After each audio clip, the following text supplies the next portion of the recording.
There are stories written in stone that no hammer can fully erase, memories carved into the collective soul of humanity that persist despite centuries of deliberate forgetting. In the vaults beneath what was once the great library of Edessa, in a chamber sealed during the Council of Nicaea and forgotten by all but the most persistent seekers, there existed a manuscript that should not have survived. It was written in Aramaic, Greek, and a third language that predated both, a tongue spoken by the priestesses of Tiamat before the waters of the great flood rose to consume their temples. The manuscript bore no title on its cover, but those who had seen it in visions, who had dreamed of its contents across lifetimes, knew it as the testament of the Dragon Mothers, and it told a story that the architects of empire had worked for 2,000 years to destroy. In the year of our Lord 325, when Constantine gathered the bishops at Nicaea to forge a unified Christian doctrine from the fractured and contradictory beliefs of early followers, a woman named Miriam stood in the shadows of that great assembly, her heart breaking as she listened to men who had never met the Magdalene declare her a prostitute, men who had never witnessed the resurrection reduce it to metaphor and control, men who had never touched the living flame of Gnosis systematize it into dead ritual and obedience. She had been a keeper of the old knowledge, trained in the way of the sacred feminine that stretched back through Mary Magdalene to Sophia herself, back through Isis and Inanna, back to Tiamat, who birthed the gods from her own body before those same gods tore her apart and made the world from her dismembered flesh. Miriam had been born in Alexandria, that great crossroads of wisdom, where Egyptian mysteries mingled with Greek philosophy and Jewish mysticism, where the followers of the Way, as the earliest Christians called themselves before that name too was taken and transformed, still practiced the teachings as they had been given, not as filtered through the political machinations of Rome. Her grandmother had known a woman who had known the Magdalene herself, and the knowing had been passed down through the female line like a river running underground, hidden from the increasingly patriarchal structures of the church, but never truly lost. The dragon is not the enemy, her grandmother had told her when she was barely old enough to understand the words. The dragon is the mother. She is the chaos from which all order emerges, the dark womb of creation that must be entered and honored, not slain. When they tell you that the hero's journey is about killing the dragon, they are telling you to murder your own mother, to destroy the feminine principle of creation itself. This is the great reversal, the great lie. Before the sword-bearing gods came with their laws and their hierarchies, there were the dragon mothers, and they taught that divinity flows through the body, through the blood, through the ecstatic union of masculine and feminine principles within each soul. Miriam had grown up surrounded by symbols that the common believers no longer understood. The dove that represented the Holy Spirit was older than Christianity, older than Judaism. It was the sacred bird of Inanna, of Astarte, of the great goddess who existed before the Father God claimed dominion over creation. The virgin birth was not a biological miracle, but a mystical teaching about the soul's capacity to birth divinity from within itself, to generate the Christ consciousness without need of external intervention. And the resurrection was not about a physical body rising from a tomb, but about the death of the false self and the revelation of the eternal self that had never been born and could never die. She had been initiated into these mysteries at the age of 13, in a ceremony that took place in the catacombs beneath Alexandria, where the followers of the Way still gathered in secret. The elder who had performed the initiation was a woman named Salome, ancient beyond measure, who claimed to have received her knowledge directly from Miriam of Magdala, called Magdalene by those who could not pronounce her true name correctly, called the Apostle of Apostles by those who understood her true role. "You must understand," Salome had said, as she anointed Miriam's forehead with oil made from spikenard, the same precious unguent that the Magdalene had used to anoint Jesus before his passion, "that what we preserve here is not a religion. It is a memory. It is the remembering of what was before the forgetting, before the scribes and the councils rewrote history to serve the interests of empire. Jesus, or Yeshua as we knew him, did not come to found a new religion. He came to restore the ancient knowing, to remind humanity of what the dragon mothers had taught from the beginning, that the kingdom of heaven is within you, that you are divine sparks incarnate, that salvation comes not through belief or obedience, but through direct gnosis, direct knowing, direct experience of the truth that lives in the depths of your own being. The initiation had involved descending into a chamber so deep beneath the earth that the sound of the city above disappeared entirely, replaced by a silence so profound that Miriam could hear the blood moving through her own veins. The walls were covered with images that predated Christianity, images of the goddess in her many forms: Isis nursing Horus, Inanna descending into the underworld, Sophia weeping over the world she had accidentally created through her fall from the pleroma. And at the center of the chamber, carved into the floor itself, was the image of Tiamat, the dragon mother, her body stretching across the stone like a map of creation itself. "This is the original sin that is not a sin," Salome had explained, her voice echoing in the sacred darkness. Tiamat was the primordial ocean, the waters of chaos from which all life emerged. Her consort was Apsu, the sweet waters, and together they birthed the first gods. But the younger gods grew restless with the chaos, with the unpredictable nature of the mother. They wanted order, structure, hierarchy, so they murdered Apsu while he slept. And when Tiamat rose in rage to avenge her consort, they sent Marduk, the young warrior god, to destroy her. He split her body in two, making the heavens from one half and the earth from the other. This is the story they tell in Babylon, but it is the same story told everywhere once you learn to read the symbols. The dragon must be slain, the mother must be dismembered, the feminine must be conquered and controlled so that the masculine principle of order can reign supreme.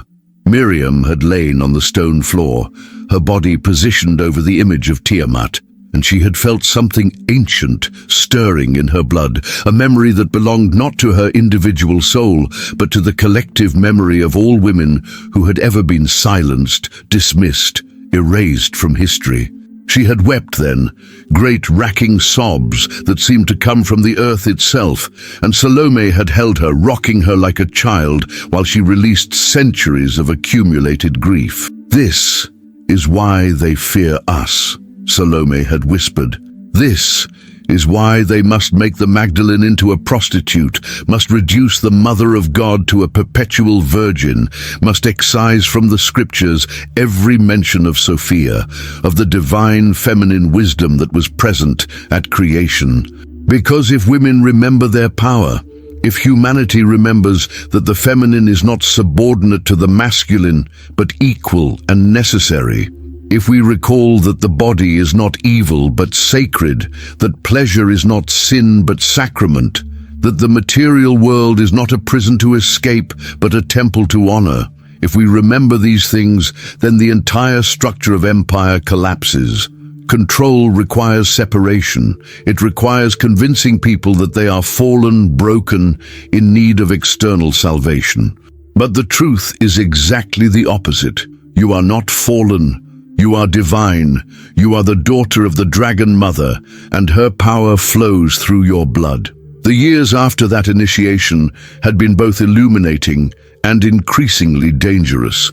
Miriam had studied the texts that were already being labeled as heretical, the Gospels of Thomas and Philip and Mary, that told a different story than the ones being canonized by the bishops.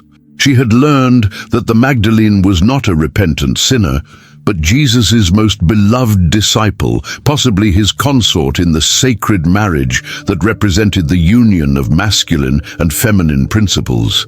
She had read the passages that the church fathers were working so diligently to suppress, passages where Jesus said, "If you bring forth what is within you, what you have will save you. If you do not have that within you, what you do not have within you will kill you."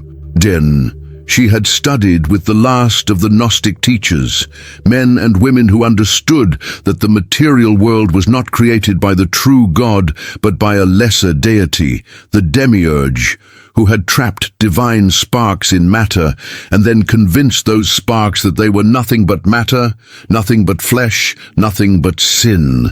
She had learned the secret teachings about Sophia, the feminine aspect of divinity who had fallen from the pleroma in her desire to create without her masculine counterpart, and whose fall had resulted in the creation of the demiurge and the material universe. But she had also learned that Sophia's fall was not a mistake, but a necessary descent, that the material world was not evil, but unfinished, waiting for the divine sparks trapped within it to awaken and complete the work of creation. And she had learned about the dragon mothers, the long lineage of women who had preserved the ancient wisdom through all the ages of patriarchal dominance.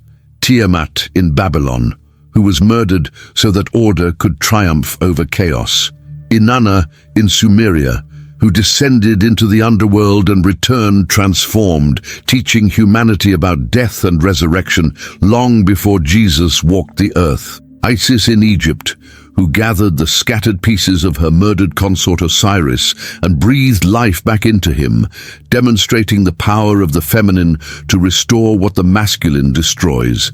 And Mary Magdalene, who witnessed the resurrection and became the first apostle, the one who brought the good news to the other disciples, only to be written out of history by men who could not tolerate the idea of a woman as their spiritual superior. When Constantine called the Council of Nicaea, Miriam was 43 years old, no longer young but not yet old, her body lean and strong from years of fasting and spiritual practice, her mind sharp from decades of study. She had received word through the underground network of Gnostic Christians that something momentous was about to happen, that the emperor himself was going to impose unity on the fractured church, and that this unity would be achieved by suppressing any teaching that did not serve the interests of empire and patriarchy. She had traveled to Nicaea with a small group of companions, women and men who still practiced the way as it had been taught, and they had watched from the margins as the bishops debated which books would be included in the official canon and which would be declared heretical. They had listened as Arius argued that Jesus was created by God and therefore subordinate to the Father, and they had watched as this view was condemned in favor of the doctrine that Jesus and the Father were of the same substance, co-eternal and co-equal. But what broke Miriam's heart was not the theological debates. She understood that different souls would understand the mystery in different ways, but the deliberate erasure of the feminine principle from the very foundation of Christian teaching. There was no mention of Sophia, though her presence filled the Proverbs and the wisdom literature. There was no acknowledgement of the Magdalene's role as primary apostle, though the Gospels themselves testified to it. There was no recognition of the sacred feminine as equal partner in the divine dance of creation. Instead, the bishop spoke only of Father and Son and Holy Spirit, a trinity of masculine pronouns that left no space for the mother, no room for the goddess, no acknowledgement of the dragon from whose body the world was made. On the third night of the council, Miriam entered the great hall where the bishop slept, moving like a shadow through the darkness, and she made her way to the table where the proposed canon was being compiled. She stood looking at the scrolls and codices that would become the New Testament, and she wept for everything that was being left out, for all the voices that were being silenced, for the Magdalene who had given everything to the movement only to be reduced to a footnote, a former demoniac, a reformed prostitute. "You should not be here," a voice said from the darkness, and Miriam turned to find a bishop standing in the doorway, a man named Eusebius, who had been one of Constantine's chief advisors on matters of theology.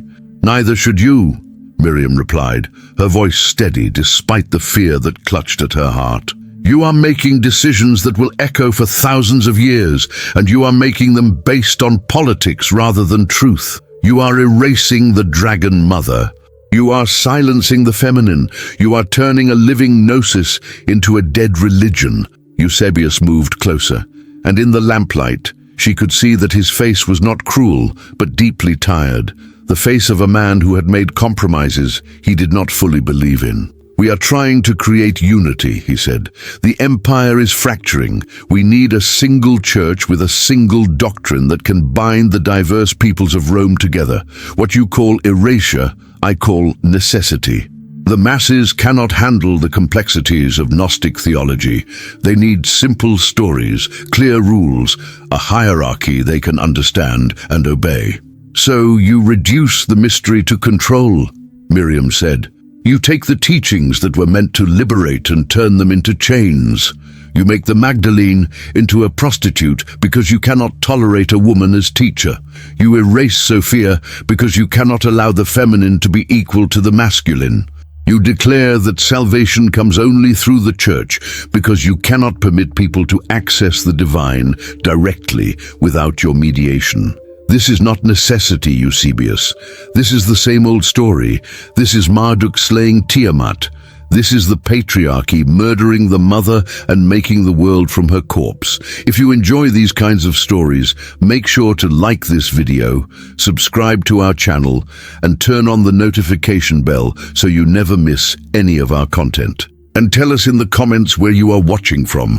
We would love to know. Eusebius sighed, and for a moment Miriam saw something in his eyes that might have been regret. "What would you have us do? Include every gospel, every teaching, every interpretation? The result would be chaos. People need certainty. They need to be told what to believe."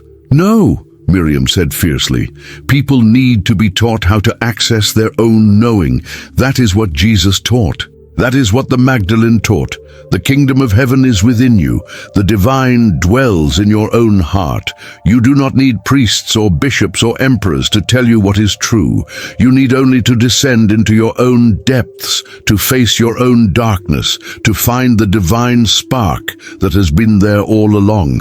But you cannot have an empire if people are sovereign. You cannot have control if people are free. So you must convince them that they are fallen, sinful, in need of your salvation.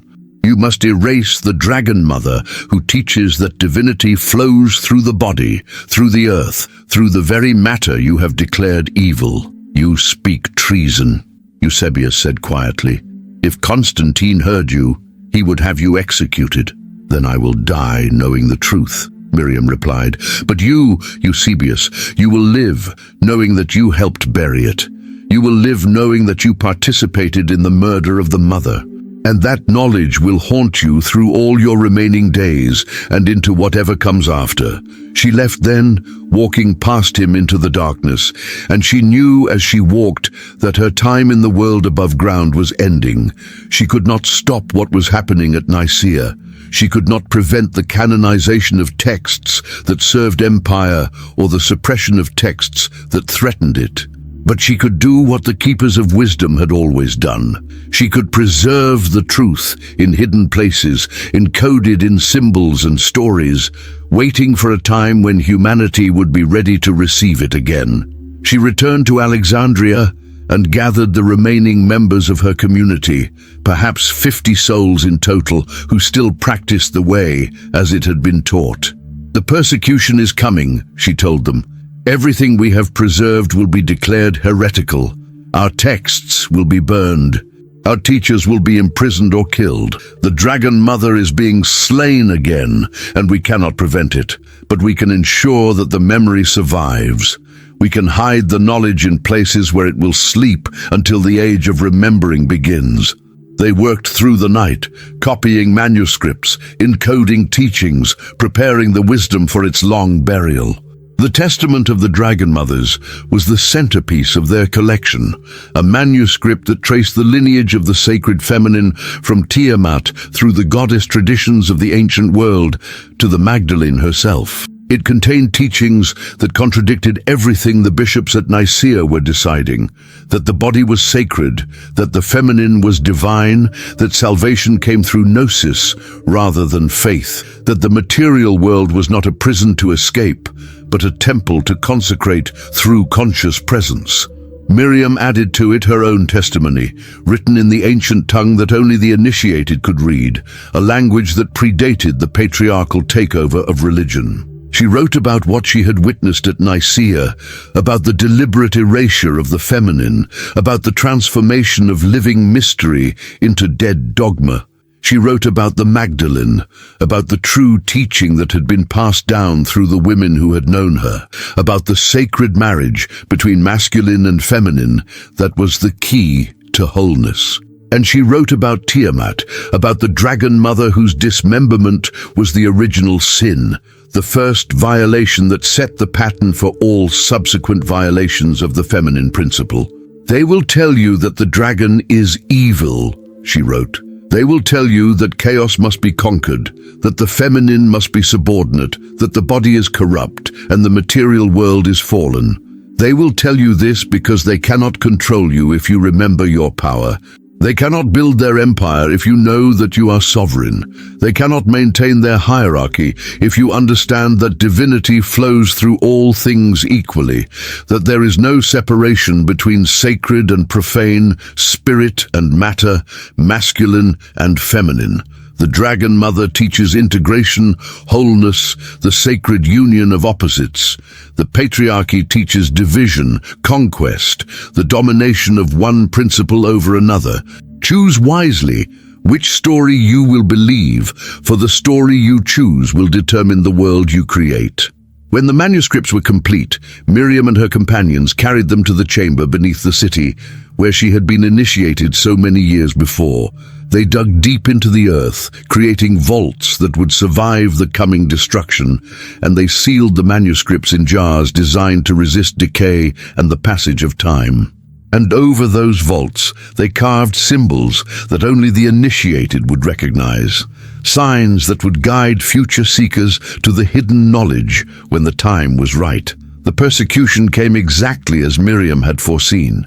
Within a year of the Council of Nicaea, imperial edicts began flowing from Constantinople, declaring which texts were acceptable and which were to be destroyed. The Gnostic Gospels were condemned. The teachings about Sophia were suppressed. The role of the Magdalene was diminished and distorted. Churches were built over the old goddess temples, and the names of the ancient mothers were erased from public memory. The dragon was officially declared the symbol of Satan, the chaos that the Christian hero must slay in order to achieve salvation. But some things cannot be completely destroyed. The symbols persisted, embedded in Christian art, where those who knew how to read them could still decode the hidden meanings. The Black Madonna statues that appeared throughout Europe, dark-skinned mothers holding divine children, were secret homages to Isis and to the Magdalene, who had carried on the ancient tradition. The rose windows in the great cathedrals, with their geometric patterns radiating from a central point, were representations of the sacred feminine, the womb of creation from which all things emerge. Even the Virgin Mary, stripped of her sexuality and her power, still carried echoes of the goddess, still represented the divine feminine, even if in diminished form. And in the underground streams of mystical Christianity, in the communities of Cathars and Bogomils, in the secret societies of Templars and Rosicrucians, the knowledge persisted. The Dragon Mother was remembered. The sacred feminine was honored.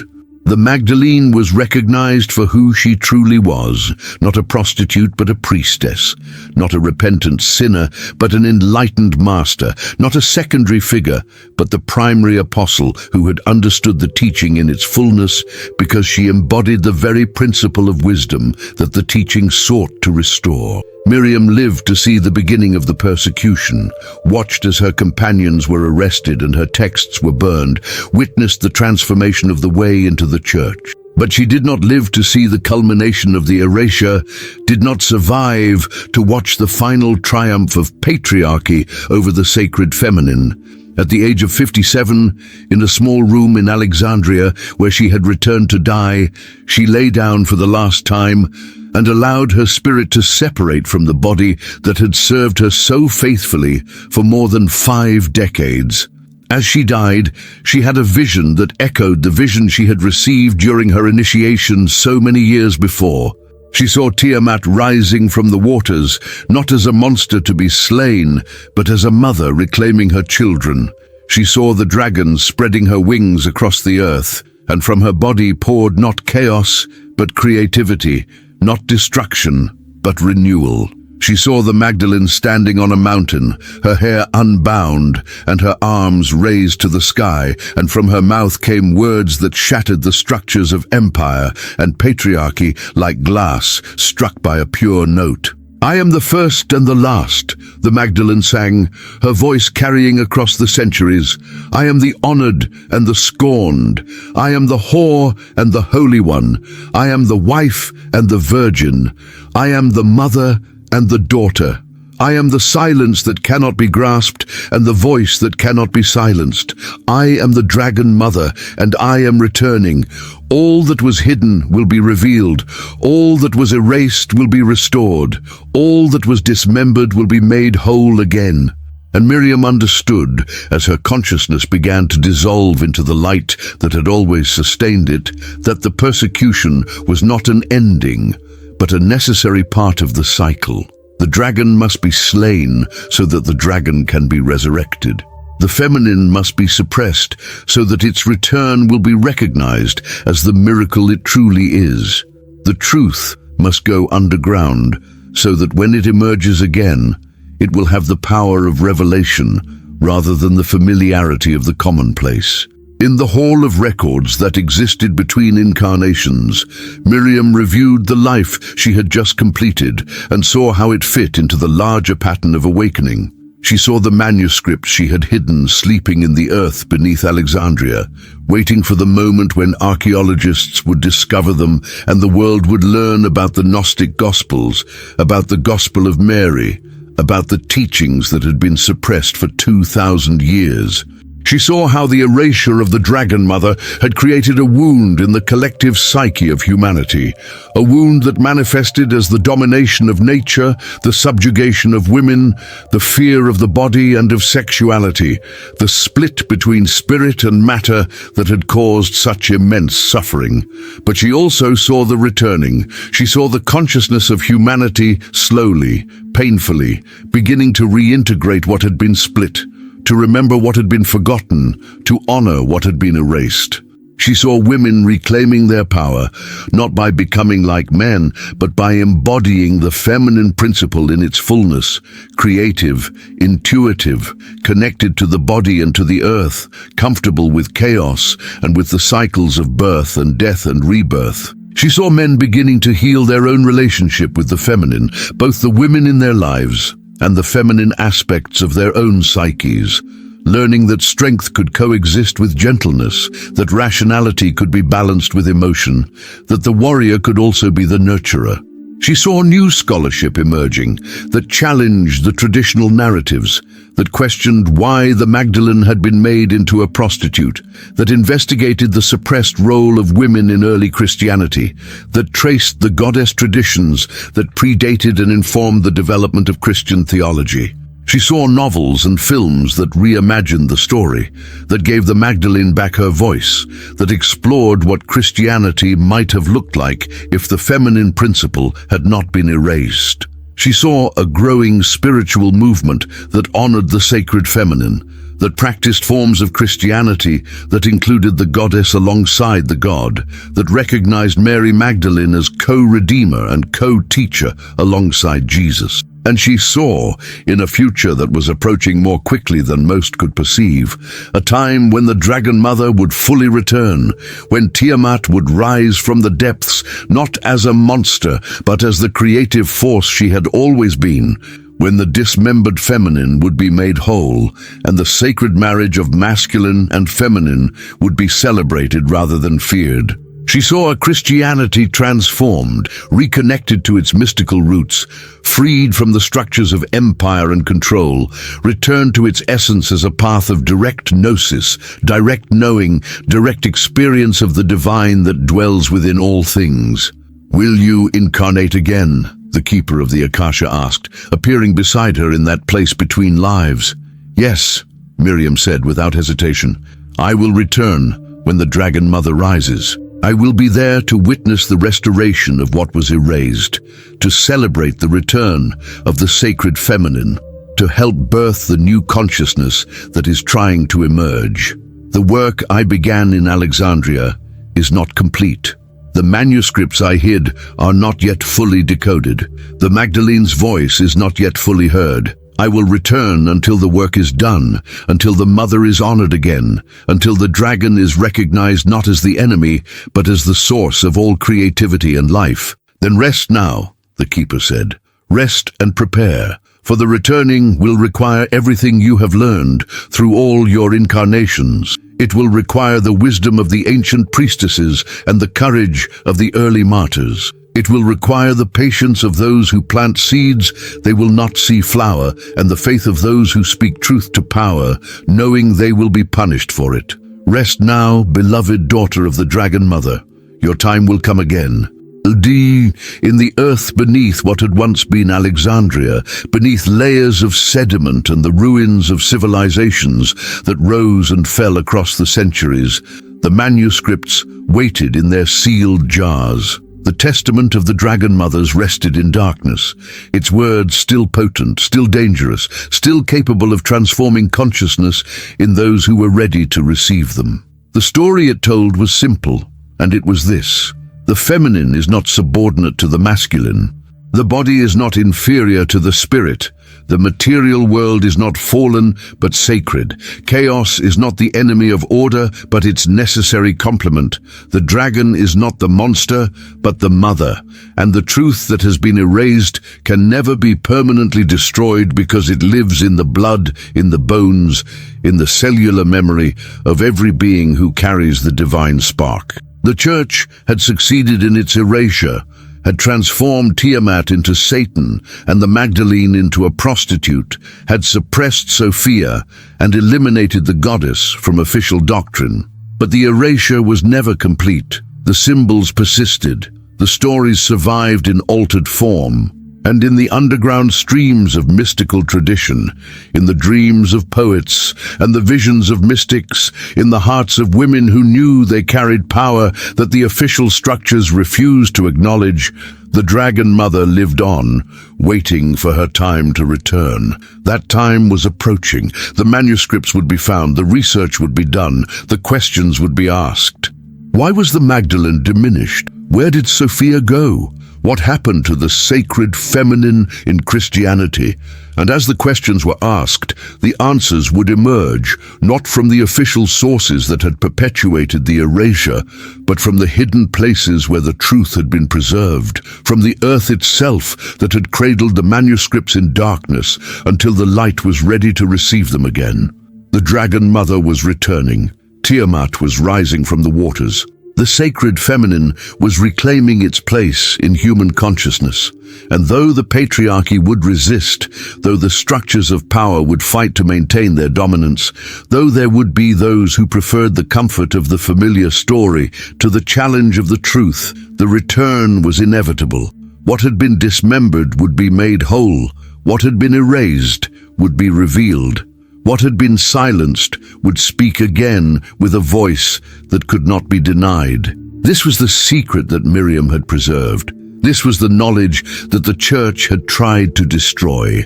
This was the truth that lived in the testament of the Dragon Mothers, waiting in the earth for the consciousness that could receive it without fear, without resistance, without the need to conquer or control. The dragon is not the enemy. The dragon is the mother. And the mother is returning to claim her children, to restore the sacred balance, to teach once again the wisdom that predates all religions and will outlast all empires. That divinity flows through all things, that the kingdom of heaven is within you, that you are not fallen, but sacred, not broken but whole, not separate from God, but expressions of God playing in the infinite field of creation. The story they told you was a lie. The dragon did not need to be slain. The feminine did not need to be conquered. The Magdalene was not a prostitute but a priestess. Sophia was not a fall but a descent. a necessary journey into matter that would eventually result in the transformation of matter into light.